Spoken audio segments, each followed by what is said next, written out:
proses manungso. Huwaladzi arsala rasulahu, disebut sebagai orang yang diutus Allah untuk membawa hidayah dan dinul haq. Pertama sesama manusia yang menungso kuwi. Iki proses lho Pak, si proses. Siapa yang dimaksud mursyid yang membawa dinul haq itu adalah dia sesama manusia yang hanya membimbing hati pada Allah. Yes. Ketika ajaran itu disampaikan, otomatis mendapatkan satu kefahaman.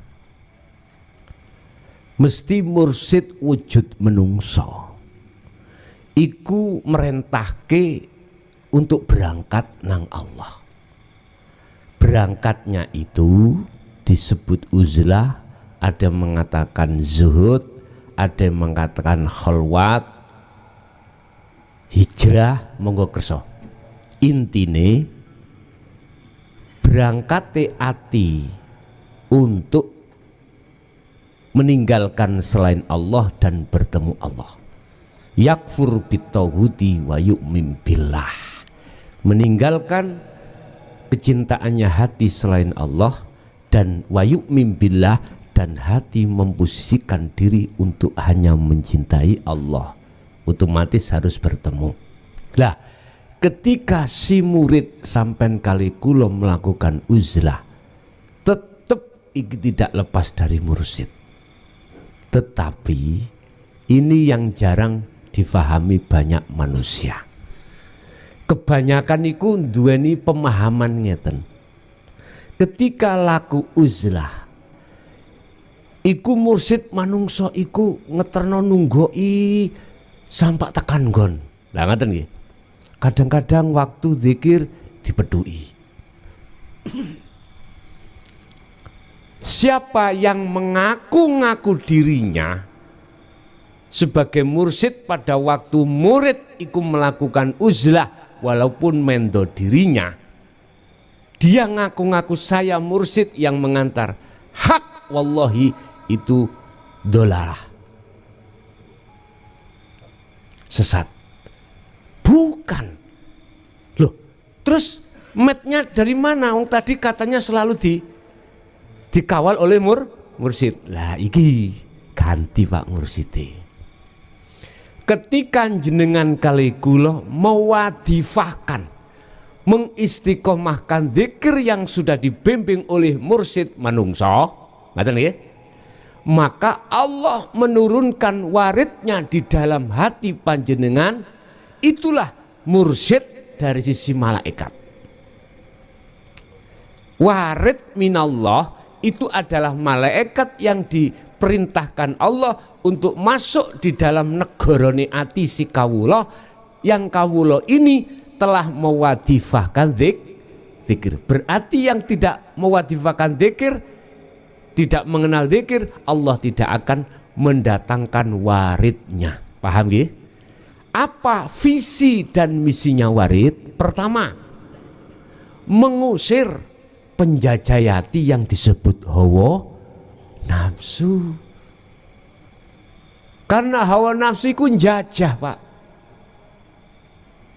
Lah jenengan tanda kalau dijajah itu hati ini bergantung terhadap kesenangan dunia, sehingga nggak rumus bahwasanya kesenangan duniawinya itu adalah galanya. Sampai orang Inggris ngomong the time is money. Niki nek cara hakikate aku telah menuhankan uang. Loh, inilah yang dimaksud nafi di dalam la ilaha. Amar nafi, perintah untuk menghilangkan Tuhan-Tuhan iku di dalam hati. Iku nafi, la isbati ilallah engko. Lah iki warid bisa jadi dia mendo-mendo gurune mursite cara manungso. Ning sejatine guru manungso itu hanya menghantarkan lewat doa pendekatan diri pada Allah supaya kita sebagai murid itu selalu dinaungi hidayah Allah Subhanahu wa ta'ala. Hanya itu. Wis. Setelah warid atau mursyid dari Allah lewat malaikat itu, berjalanlah sampai iki sampai pada maqam musyahadah. Kalau sudah di maqam musyahadah, tak simpulke mursyid sampean kali kula gak ono sapa-sapa kejaba Gusti Allah. Iki nek wis tekan musyahadah yo, tekan ahad lho.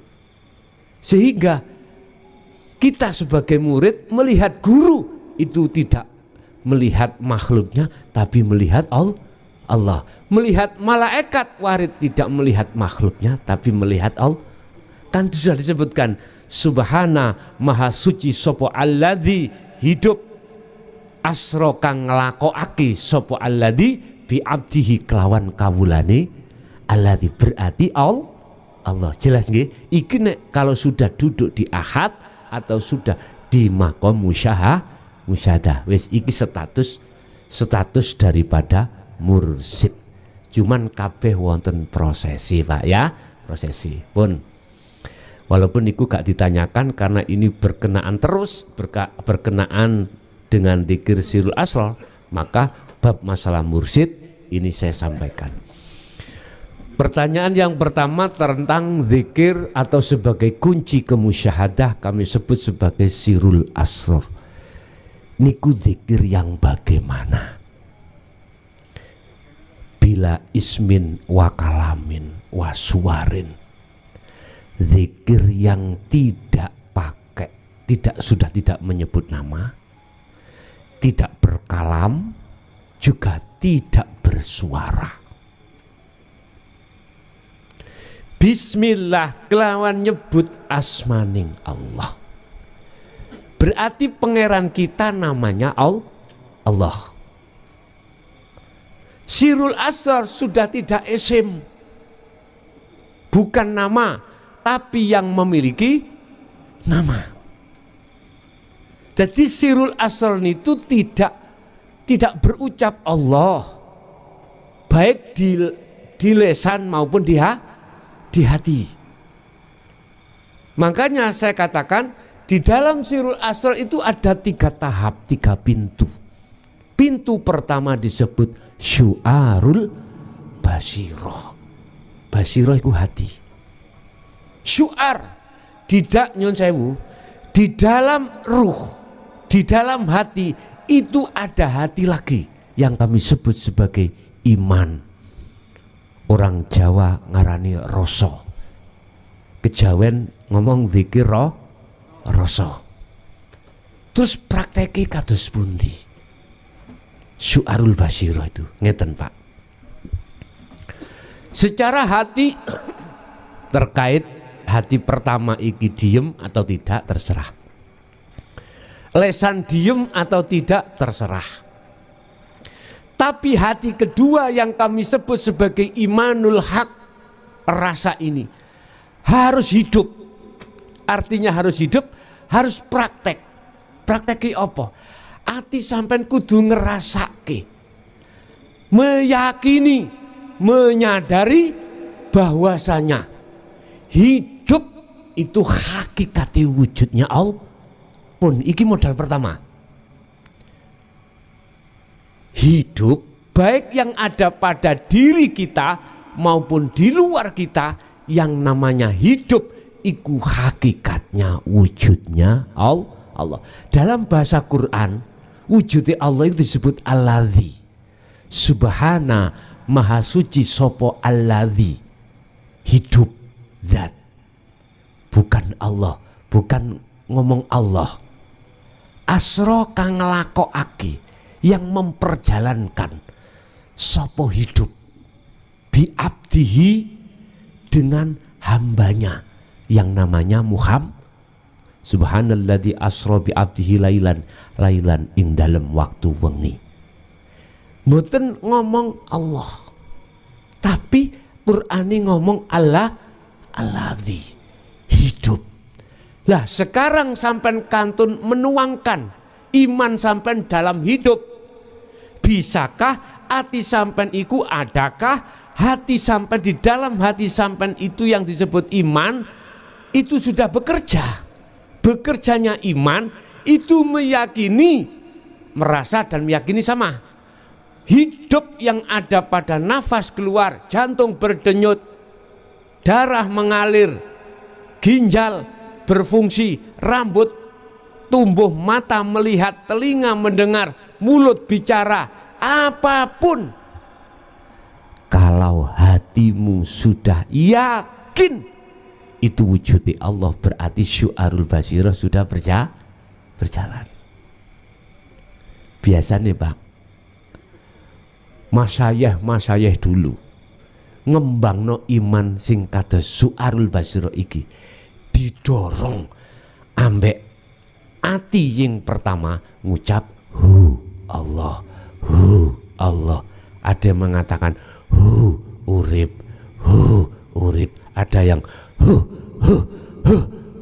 ada yang seperti itu. Dan itu tidak dilarang. Wis tergantung mursite ndeleh sing model ya nopo. Terserah. Yang jelas makhluk syahidnya itu dibawakan oleh mursyid itu yang kami sebut sebagai praktek dzikir sirul asrar. Lah tujuan sampan iki merasakan adanya hidup itu sesungguhnya Allah, meyakini bahwasanya hidup itu Allah. Tujuannya itu untuk membunuh rasa dalam hati hidup sebab dihidupi Allah. Saya hidup dalam syariat Pak ya, makhluk hidup sebab dihidupi Allah. Iki untuk menghilangkan itu. Cek ono hidup dua, ada yang dihidupi, ada yang menghidupi. Intine proses syu'arul basiro adalah membumi hanguskan dalam jagat hati sampai yang kedua perkara selain Allah, termasuk aran ruh. Diri kita yang merasakan ini nantinya akan hilang. Inilah yang disebut nafikanlah isinya la ilaha di dalam hatimu. Setelah itu isbatkanlah ilallah. Hati akan bisa mengisbatkan, menetapkan Allah, manakala dalam hati selain Allah sudah tidak ada, termasuk kita aran roh yang menghadap ini tidak ada. Ini prosesnya Pak. Nanti kalau disebut ainul basiro, ain itu melihat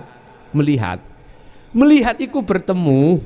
Poda mek ngeten Pak, wis iki korean tak tutupi koplok, sepanjang saya tutupi, sepanjang itu Anda tidak akan pernah melihat, walaupun mata ini tidak buta, tetap nggak bisa melihat, nggak bisa karena tutupnya belum dibuka. Tutupe ati sampean kali kulo, mripate ati yang disebut ainul basiroh itu oleh karena ketutup sesuatu perkara selain Allah yang disebut syahwatud dunya atau makhluk. Itulah menjadikan ngapunten roh dikatakan mripate wuto. Aslinya nggih melek tapi ra kita. Dong napa mboten? Dong ya. Lah, solusinya bagaimana? Ini harus dihilangkan. Tapi jenengan syarate iso ilang kudu ngrasakno yakin jerone koplok itu korean. Sampai iso yakin iku korean kudu nek sing nyeritani. Kalau tidak ada yang menceritakan, nggak mungkin sampai langsung mempunyai keyakinan di dalam kopiah ada korek. Nggak mungkin. Umat Islam sepanjang sejarah tidak akan pernah percaya tidak akan pernah yakin kalau hidup pada dirinya itu Allah, nggak akan. Kalau tidak diantarkan bil huda wa dinil haq,